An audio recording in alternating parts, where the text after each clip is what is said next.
Hi everybody, Gerard here, and I'm doing a video on the Japanese yen, the dollar versus the Japanese yen. Yesterday I was trading the S&P futures.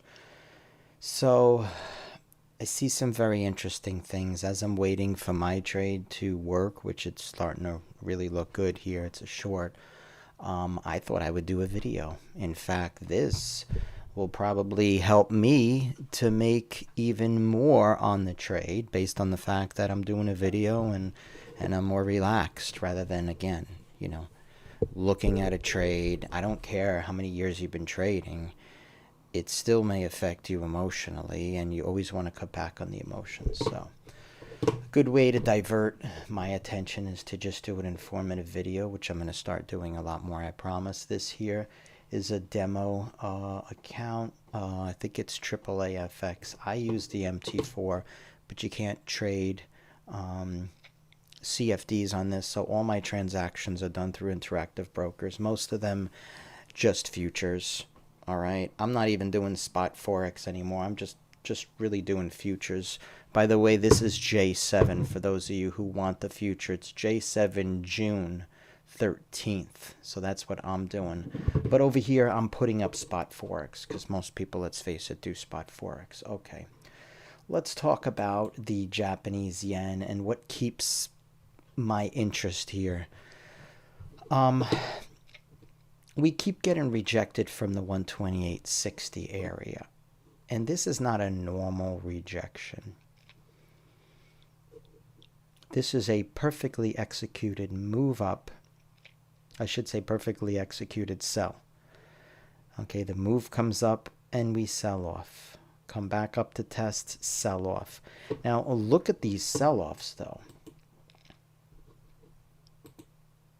These sell-offs are aggressive and they are swift and pretty fast. It's as though, big blocks, boom, boom. Look at the spikes there, got bought. But just pretty big, aggressive move down. Another little move up today, and I saw this again, and I just got back in because I've kind of just been taking little bits here and there. Not really knowing when the real intervention is going to come. But in my opinion, I think they're just trying to paint the charts, okay? I think they're just trying to get it to where they don't necessarily have to do a serious, aggressive intervention like they did in 2012. They'll just kind of jump in,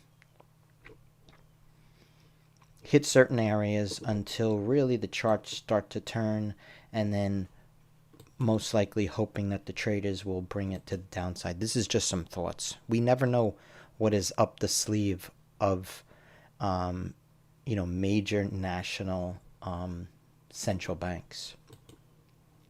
So just some thoughts. But what I would say is definitely watch this area, the 128 60 to 128.68. Are they going to keep defending it, or are they going to let that go? If they let that go, obviously massive stops get run and we keep going higher. So right now I'm short. I'm about getting ready to just, close out my trades and go relax for the weekend and, do the things other than sitting here because I get a little obsessed during the week and I watch trades too much. So we'll see. I was hoping to get that 128. Oh, I said the word hope. You don't want to hope in trading, but I was thinking maybe we get that 128 level. All right. But I'll wait and see. I'll give it a little bit more time. So at any rate, the Bank of Japan, have they intervened? Well, apparently they have, but just, like quick trades. And I believe that they possibly according to an article yesterday, that there was a conference between Yellen and the Bank of Japan, the head of the Bank of Japan, that they are coordinating an effort. I don't know. You never know, again, what's going on. But the bottom line is this is getting defended very well, the 128.60. So I think, a move off of there, probably to 128 at least for today. I think that could be a good trade, even though it's Friday. Of course, in another hour or two, don't even bother trading because Forex just dies. Volume is just, not there. But, I'll give it a little bit. Really, around 11 a.m. That's when it just gets dead. I think I said an hour or two. It's 10:27 a.m. Eastern Standard Time. So, anyway, just some thoughts. A dollar yen to the short side. I'm kind of leaning a bit more towards that. My bias is that there could very well be intervention coming. Who the heck knows when? Goldman and Sachs said that they think this area, 127 to 130, was that what it is? Looks like an area that they're going to be intervening.